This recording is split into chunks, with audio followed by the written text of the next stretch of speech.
Obviously, we had a system because we're doing it for potentially 325 people. I had what I did was I measured out each batch. It ended up being, I think, 7 batches of gnocchi that we did, and I had them all weighed out. And all I did was I would pop the eggs in, mix everything together, set it aside.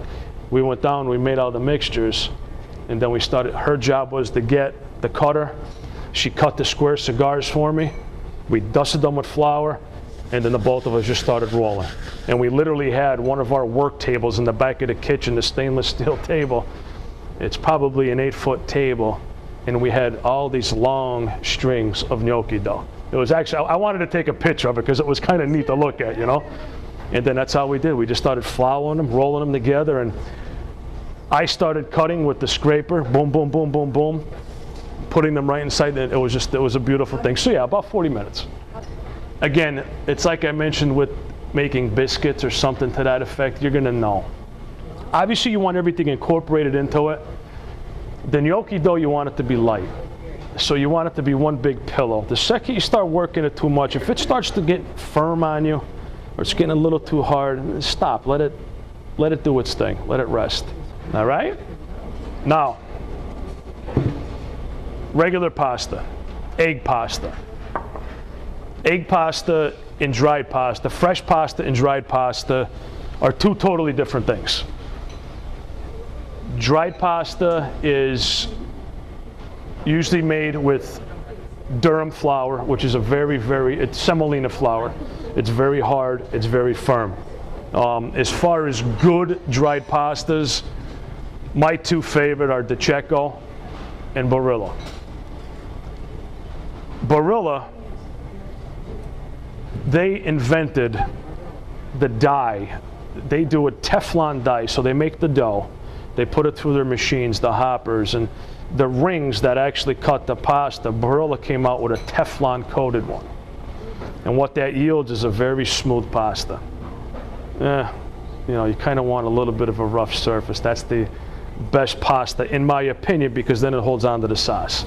It's starchy and it holds on to the sauce. So that's dry pasta. I thought about doing a class on the dry pasta maybe next year because I can fill an entire afternoon on just going over the shapes and the and everything else with it.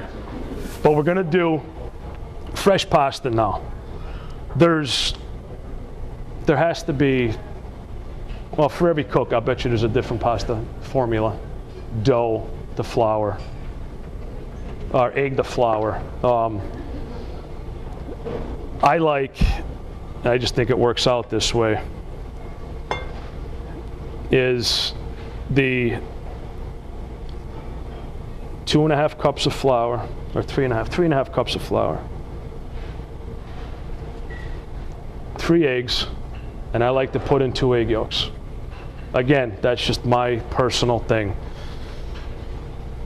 I'm sure someone you know, whatever restaurant you go to, they all have a different way, a different formula making it. You can tell them how I did it. Someone at another club, oh, well, Paul did it this way, and they're going to say to you, that's wrong, you don't do it like that. It's one of those regional things. So, again, we make the little well with the flour. I'm going to crack the 3 eggs.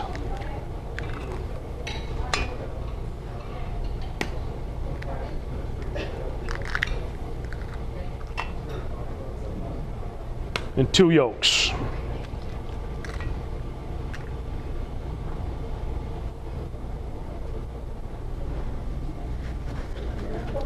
This is something I always like to have a little bowl of water next to me, because as you're mixing this and doing this, it has a tendency to get a little sticky on your hands, so you can just dip your hands in the water. The farther along we get now in this kneading process, it gets a little more sticky, and it's good to have the water there to clean up your hands as you go. Again, if I was doing this at home or if I was doing this upstairs, for a lot of time we do the pasta specials on the menu, I usually make all those pastas, the egg pastas, the pappardelles, so to give you an idea. But again, if you don't want to get your fingers dirty, if you got the manicure on your nails, use a fork. You're going to break up the yolks.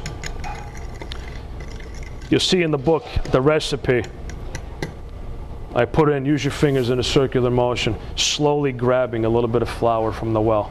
You want to slowly incorporate a little bit of flour into the well as you go. Nice and easy. Again, this is one of those things where it seems like a lot of work. Like Chef Steve asked me, because I was testing the formulas and cooking for everybody upstairs. I was getting ready for the class. He asked me, why don't you just get the KitchenAid machine and do it in there? And it's not the same. You know? I like to get your hands in there. It's therapeutic. So, and you'll see the more and more you do it, the more and more it'll become less like a job and more like, you know, alone time, therapy time. It's nice.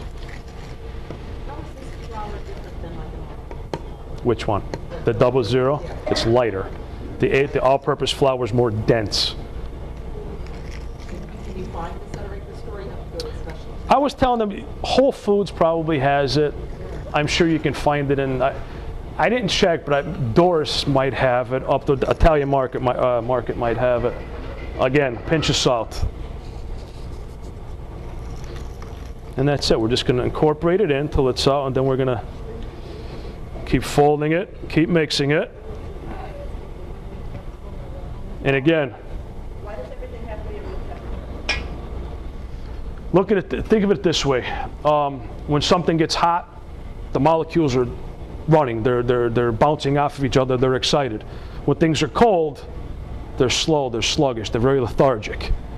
When everything's at room temperature, they're normal as they should be. So when we're mixing all these components together, you want them as relaxed as you can have them. So all the different, the proteins and everything inside the egg, in the flour, you want that all to be at the same level so they incorporate evenly.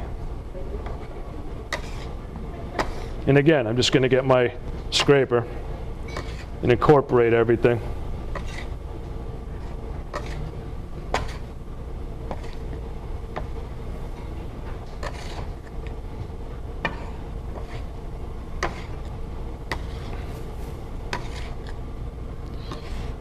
This is probably one of the most relaxing things you'll ever do. Two reasons why. It has that whole Zen effect, the flour, like in the sand, you know, when you rake the sand and rake the comb in the sand. And it's nice to watch it, like I said, come alive. You know, you start off with basically 2 raw ingredients, flour and egg and a little bit of salt, and you play around with it. Next thing you know, you have this living, breathing little thing called pasta dough. And again, what I'm going to do is I'm just going to keep kneading it, rolling it into itself. This one you got to work a little bit, a lot more than the gnocchi dough. This one I'm going to sit here. I'm probably going to need this for a good 5 minutes. This is going to get real tough. It's going to get tight, but it will relax once we let it rest. I'm just going to keep kneading it together.